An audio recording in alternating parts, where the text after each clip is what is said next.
Check it out. Anytime you say something good, we have a light. The light's up. Oh, How you doing, man?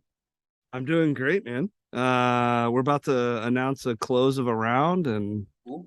gonna be good stuff. We just grew the team another 5 people, so it's Awesome. going really well. Very good. Cool. I missed seeing you guys at AFT, so that was on me. Man, I didn't go either. He was at IBAT, which was kind of cool. It was their largest ever show. I think 800 or 900 We people. were there. It was awesome. Yeah. Yeah, Yeah. Mel went. It was great. I've seen one that big in 20 years. Yeah, it was good, man. But I was supposed to go, and I keep telling everybody, I'm like, you start looking at all the flights and the mess to get there, and the passports, and they got to download their app, and the vaccine Yeah. cards, and the dates are all out of whack. I'm like, they're not gonna let me in. I'm not flying all the way there, you know. So yeah, my ass shows up at the border, and they're like, we don't want this guy. Yeah. I heard really good things about IBAT though too. Dave, you went down to that though? Yeah, they probably run, I don't know, 400, 450, bankers a year. And this was 830. Yeah. So, or maybe even more than that. Well, it was like the old days, man. With I mean, bankers, with bankers helping bankers, they've been doing a ton. I mean, they've always behind the scenes done a lot for other state associations. Yeah. But with bankers helping bankers now, we got, resources and everything to go do it. I mean, I was talking to Matthew, I think it was last weekend. He was supposed to come down to the bachelor party with us, and I talked to him on a Friday night, and he's driving in the middle of the night to Kansas because some bank asked him to come help him out. Yeah. And I'm like, wow. He was telling me about it, and I said I had 3 bank board meetings that day. Yeah. So there were 4 bank boards in one afternoon that we had. So pretty good. Yeah. I love it. The bankers helping bankers is awesome. I'm glad you guys got that off the ground. Like, yeah, I think it's awesome. I'm all in. Mick, this is no shit.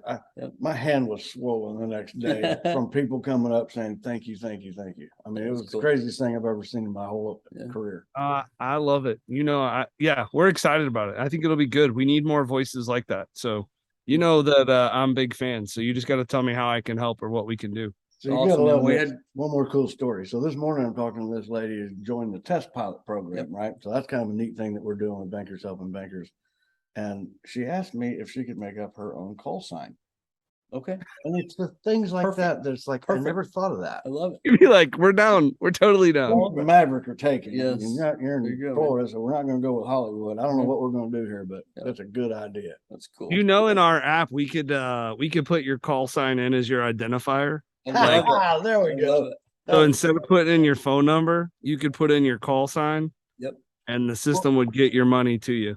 It's probably a good place to kind of kick things off, guys. If you think about it, I mean, go back a number of years when you're kind of just getting the neural payments is going from idea to real thing. And then you're thinking about how do I take the thing that I think is real and ready and how do I actually take it into market, right? And you've got your old banker buddies that you call, right?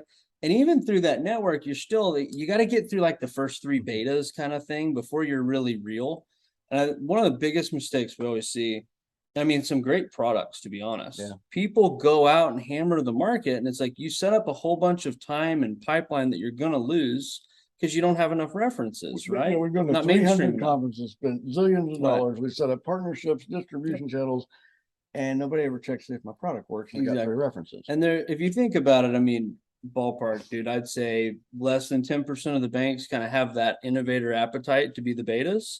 Yeah. 90% don't. And so test pilots is kind of the opportunity for the bankers to raise their hand and say, we want to see the early cool stuff, right?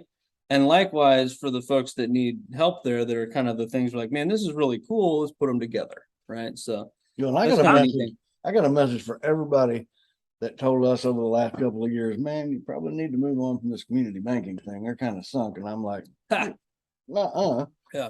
Boy, did they blow ass right now. Did they blow it? They were making a comeback in a strong way. And man, a lot of that is because of guys like you.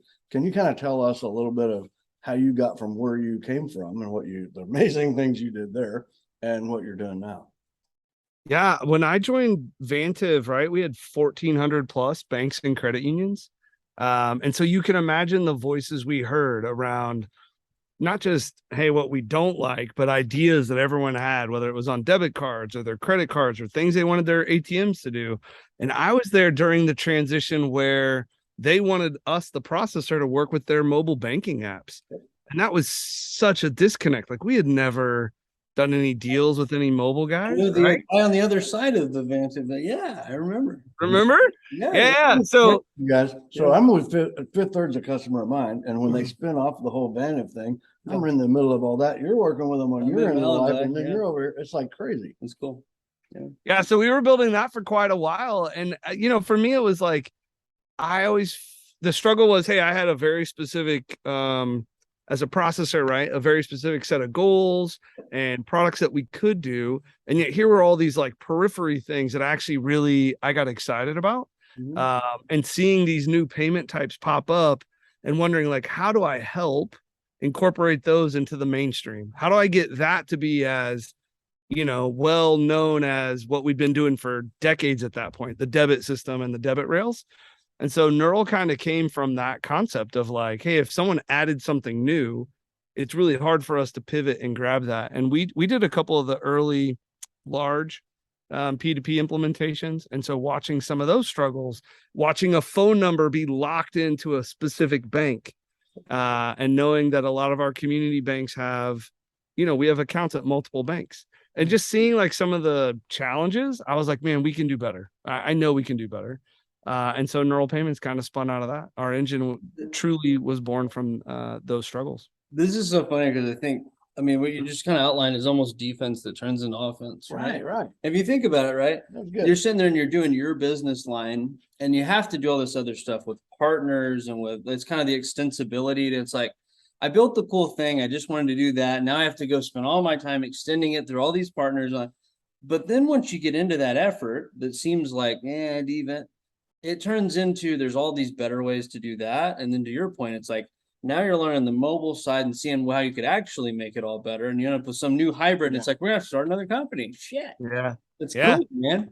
It is. And then what's really been fun here is you start out with these hypotheses, right? Like, hey, I think, and here's a great one, guys. We rolled this out for a bank on the northeast side, northeast part of the country. And after 30 days, we did a bill comparison. Like, we know what you're paying us. Let's compare to what we migrated you. And we found another, like, we saved them another, $1,000 a month in processing fees that we didn't even know. Like, we didn't have that in our, we had this idea of like, hey, we think some of your fees will move, but we didn't realize the extent of it. And so it's not a large amount, but when we scale that and we grow those pieces, we're providing real savings on top. So I just love every day. It's like a new discovery of some hypothesis that was like, oh, we think we could do X or Y. And then we can really quickly go and test that theory. But one of them's been cost savings. Another one's been back office, just simplification. Oh, yeah. Yeah, I think this is so cool though. Right now, this is what's happening in the marketplace that I get so damned excited about. It's 1,000 here, and another guy over here comes in with a cool way to save this thing, and then we're doing this on a spreadsheet. We convert it over that, and there's 3 or 4 or 5 things that you can do in a little bitty bank in short and time. all of a sudden, boom. I mean, the P2P space has been screwed up. I think Zelle has it's almost okay. I know Mick feels like I do. I'll just say it. I'm so damn frustrated having to hear and talk about all these conversations that these are the same conversations we had for years, 10 years ago. Yeah. I mean, like I could reuse the same documents and shit. This is hilarious that we're still on this, right? But it's solved. It's actually probably worse, right? I mean, obviously if they're going in front of the House of, we see it in our House of Representatives, we see legislation, the CFPB is getting involved. Like finally it's reached a boiling point of like, we have to do something. I think what's cool is we were ahead of that. So we launched our first fraud control on a mobile provider about 2 months ago. So we could find fraudulent password resets because that's what happens, right? You get tricked into giving away that passcode, or I get tricked in giving away my passcode, and then they log in and move money. Well, we actually can block that. And now we're launching Coinbase, please. Coinbase. Yeah. I have Coinbase. It's an easy ad. So CoinbaseCrypto.com are definitely on our list of integrations where you could accept money directly in and invest it however you want as well. You talk about figure out how to get them to give my money back. I forgot about your. I'll keep moving money to your Coinbase account until we get you whole. I think that area right there, everybody's heard me talk about it a bunch, but there's I guess the death by 1,000 cuts that bankers think about with fintechs is often like a deposit displacement conversation, right? Yeah. I'm not for or against, that's all fine. It's just kind of a simple conversation. There's a harder one, I think. Simpleton, there you go. There's a much harder conversation, I think, that is, let's just call it ACH today, right? Movement transfers. Right. And I mean, you talk about how much fraud we see amongst fintechs, just fintech to fintech land. Yeah. And the bank's kind of becoming more and more just like the safe, trusted deposit. I mean, they're a safe deposit box for a lot of people now, and they're transferring out to do everything.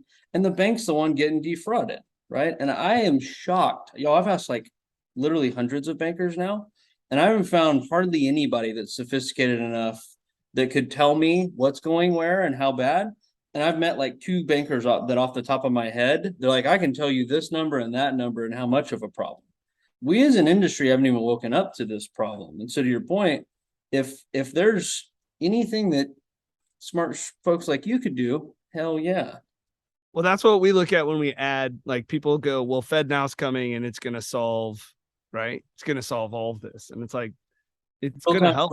Real-time fraud. Yep.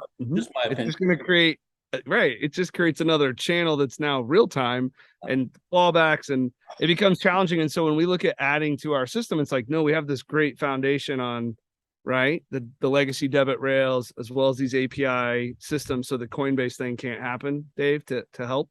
And now we can just add real-time ACH to that. We could add RTP to that. We can add, right? Pay by bank would be another one we could add. So there's just, yeah, I mean, we'll get there.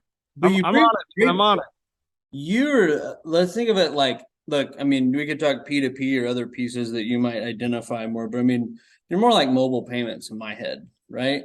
And that is sort of a platform or an engine. If you're hooking up things like an RTP behind you, a bank working with you is different than my opinion of a bank working directly with some of those others, right? That's why people ask these questions. It's kind of depends on how you ask the question. Do I think a $200 million community bank, I'm going to tell them to call one of those guys? No, you're going to get a weapon that is too powerful out of the box and open it up, and good luck, right? And it's not a enterprise systemic thing for the bank. It's more channel. Whereas you guys think more as a platform and you can run interference, man. Good. You know? Yeah. And I think one of the things we're trying to help with is, when money sent and OCT happened and all the banks had to sign up, most of the banks signed up just to be a recipient. They didn't assign to be actually sending of transactions. So they aren't actually participating in the true transactional and the benefits of some of those real-time transactions. We're seeing the same thing on RTP now. Yep. So the banks are thinking, hey, I have to be in, but they're doing what they're being told to do, which is just, hey, just receive funds because it'll help grow your DDA. And it's like, no, you're actually missing the transactional flow and all the benefits of being a part of a sender and a receiver.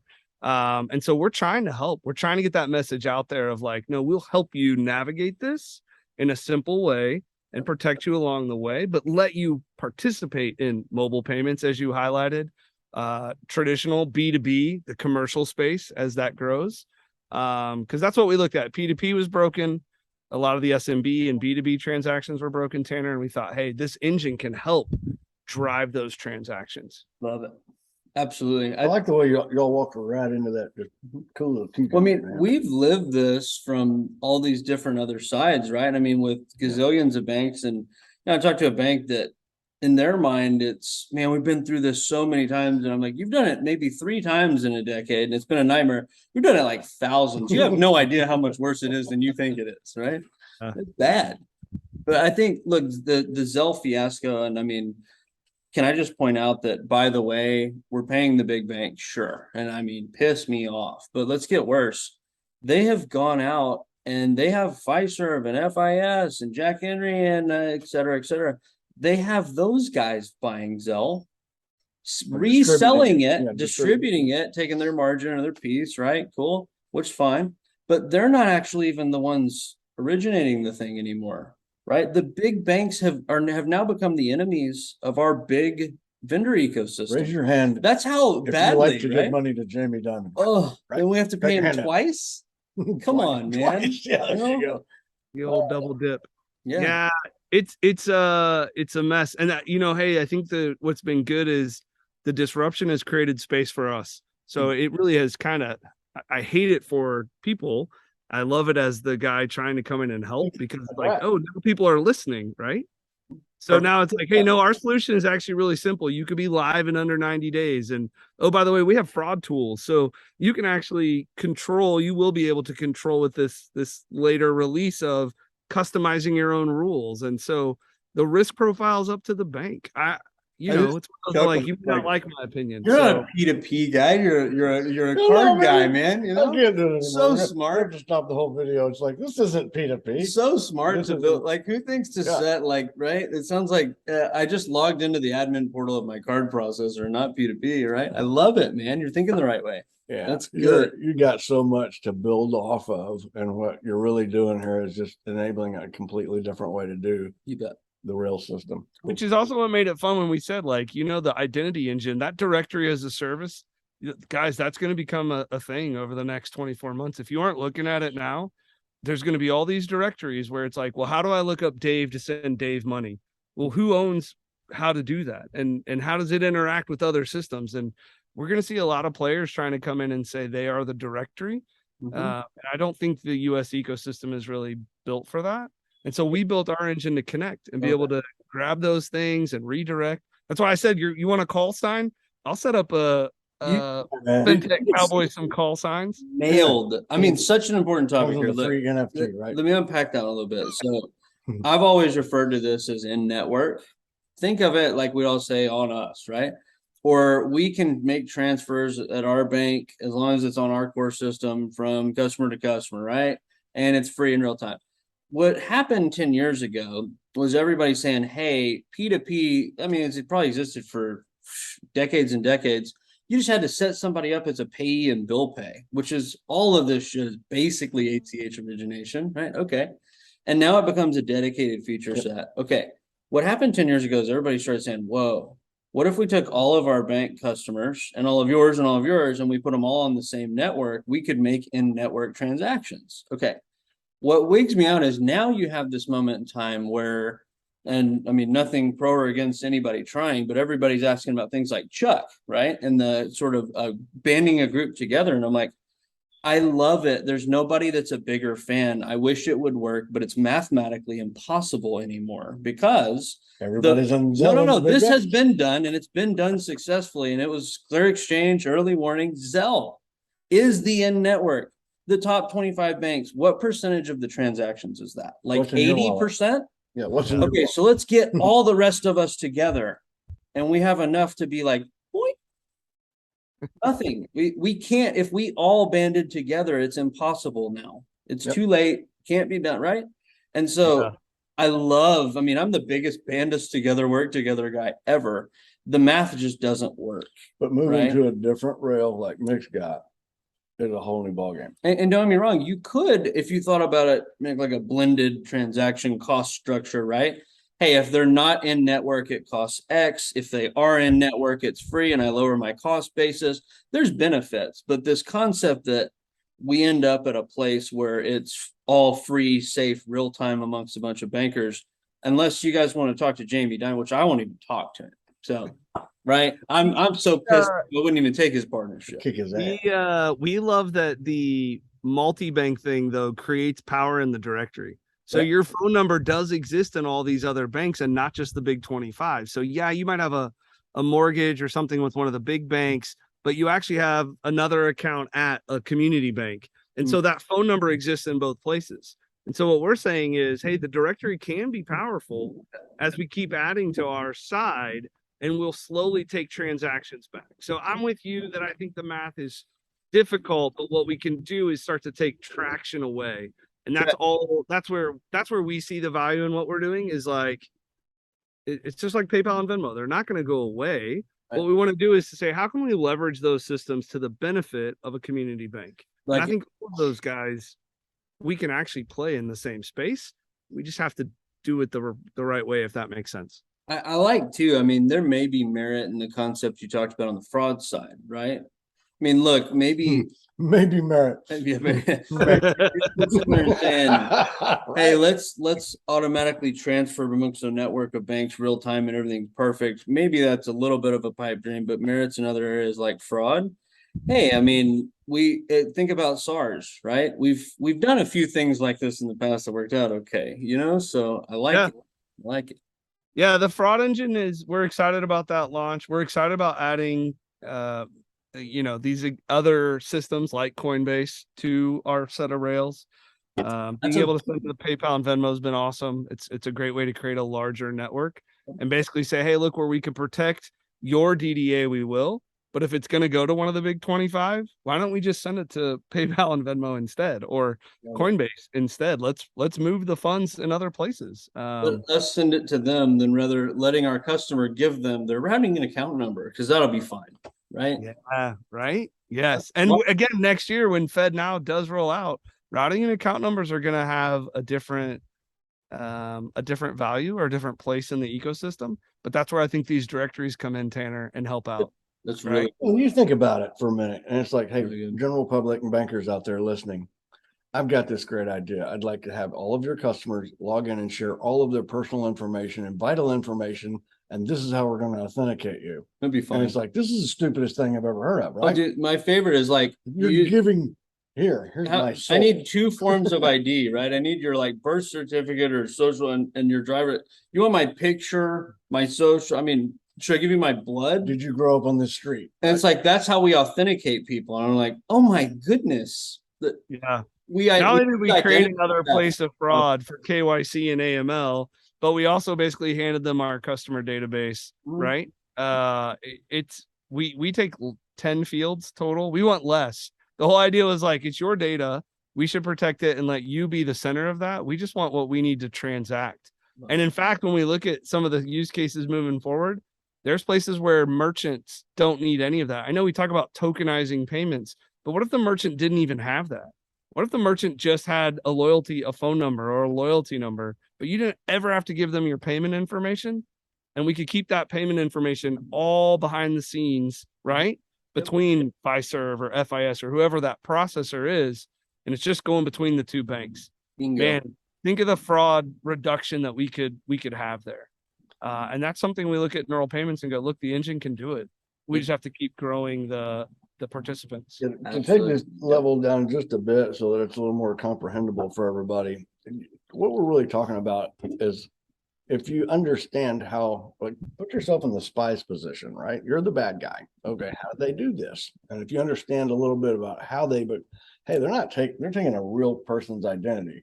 Sally Smith, right? Okay, for the real Sally Smith, sorry. Yeah, I know Sally. Sorry, Sally. I made that up. I'm kidding. But anyway, then they've got a person, Experian or whoever gets fraud, everybody's got hacked Facebook. Okay, what do they do with it? They put it in their pocket and set on it for a long time. And then one day they pull out a real person with real info, pretend to open something, and then it's game on from there. So, and that's one in 100 different ways that they go about the little sneaky stuff that creates the fraud in the first place. And our systems inherently are not built around prevention. It's more like after the fact, caught it, we go to the stars. Hey, look out, there's a bad guy on aisle 3, right? And that's like layering our networks together is how we do that, right? I mean, look, I would bet you almost no bankers have ever heard of Falcon, right? They think it's a bird. And me and Mick and everybody else, we're laughing, right? Like, come on, right? But it sits behind and on top of Visa, right? And MasterCard, you name it, all the other folks. I mean, who has thousands, if not hundreds of thousands of reactive rules that exist on those legacy systems. But do you think that there's, I don't know, maybe I'm dead wrong here, guys, but like, I don't think that there's a bank that has a direct relationship with Falcon anywhere. And why would they?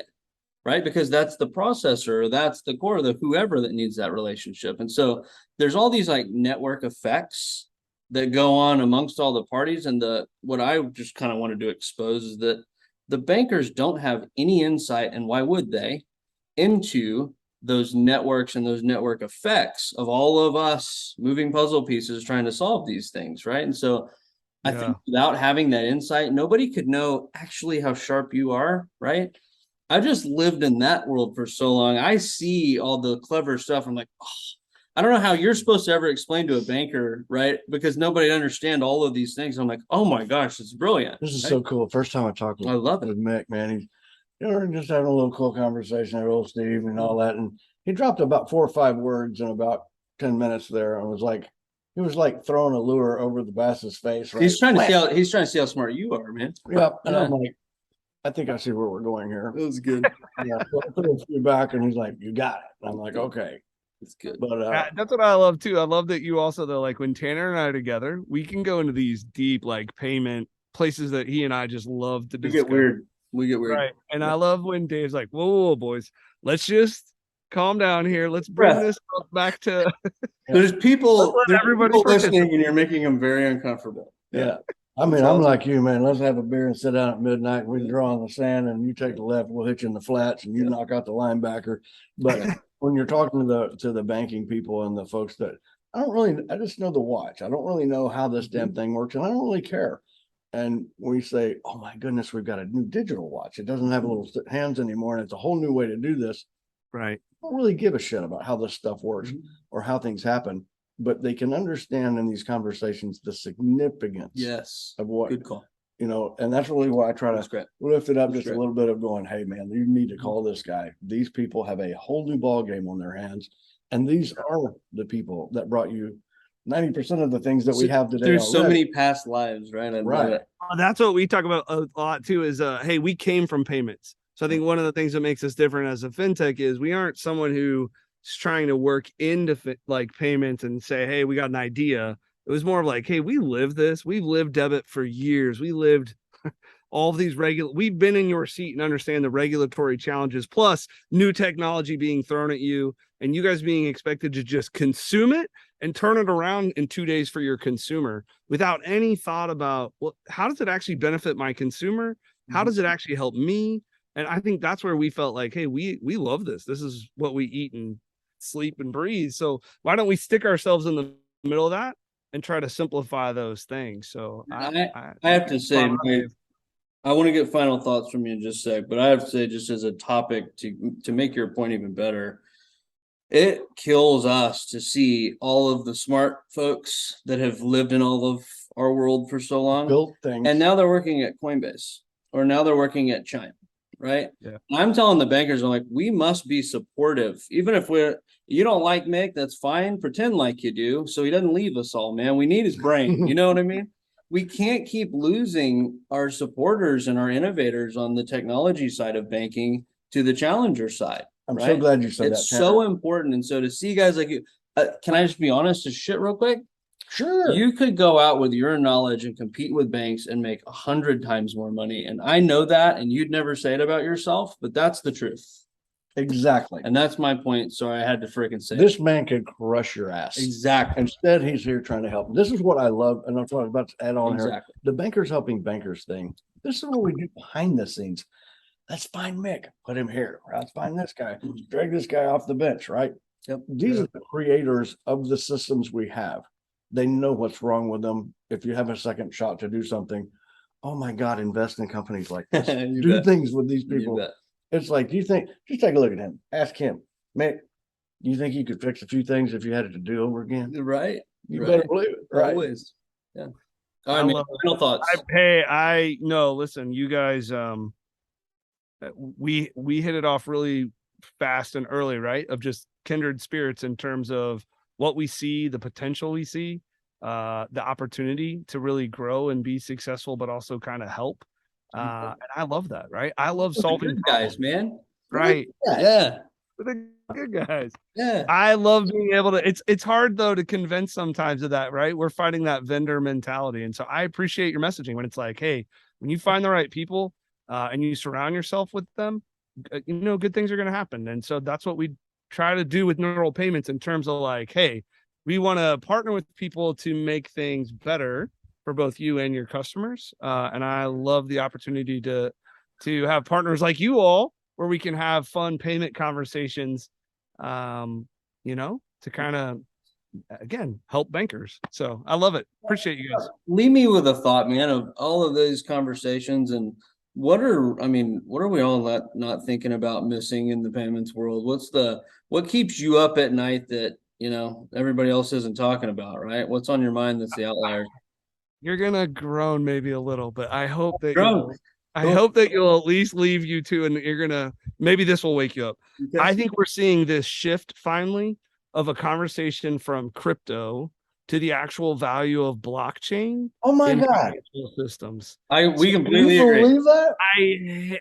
I don't want to go too far with that yet, but I feel like the conversations are finally they're happening where people are getting way past like this solution looking for a problem Yes. and actually coming back to the core technology that's like, oh wait, this adds value, and really begin to look at blockchain as a real solution. Yeah, We have had just sometimes just get to sit in the cool chairs, right? And so Has he been tapping our phone? Yeah, just from boards and other stuff where you get to be in hear the secret stuff, and the amount that's already out there that's running things that's like, oh my gosh, but nobody knows because everybody, the guys actually playing there are afraid to say if they're sharp, they're afraid to say the word blockchain out loud. I wish I could give you the banker's name right now, but he'd cut my head off. It's a scary word, right? And it's like these things I'm watching hundreds of thousands and millions of transactions being run through multiple system right now that everybody in right, if we had the thought leaders writing an article that say it's coming, in the next 5 years, I'm like, it's being unwound today. Yeah. Right. It's all over the place. They rename it, they secretize it, and they give it a fancy name. The regulators like, oh, and that's why I said I wanted to put it out there, and I hated putting it out there because it has been such a buzzword for us, but it is real. People are building real things on it that actually create massive value. And I think we're still uncomfortable talking about it, and we shouldn't be. We need to embrace it. I'm interested in the network effects and opportunities there. And to your point, let's think fraud and let's think digital identity and piece all that together. That's the right technology. We need to rebuild everything, right? To pull all that together. Yeah. And maybe that's some years out, but that's where I'm smelling. But Dave, notice that I didn't go, hey, Tanner, let's talk about smart contracts and take us way down a rabbit hole. That's where he and I would want to be. Let's go out over a beer. Exactly. I'll leave you with this. I think that we have built a bunch of dumb APIs, and we're going to rebuild all this shit in smart APIs, and it's going to be in smart contracts. We would let you come to the ranch and hang out with us and drink a beer and discuss all that. But there's too many snakes, man. They need you. I'm staying in the Ranger. We never leave. Yeah. I mean, there's so much cool stuff here. Yeah, no, you gotta get back. You gotta keep working, man. So I don't want to crash the company. You're doing too good. We need him on the field, man. Yeah, man. Hey, but let's pick a milestone where I can come visit the ranch, even if I do just stay in the Ranger. You bet. You bet. We'll sip a little whiskey and figure it all out. Heck yeah, man. Come see us. I'm completely down. It's great talking to you both, and hopefully I'll see you both soon. Sounds good, buddy. We'll see you. Round up, partner. See you. Thanks.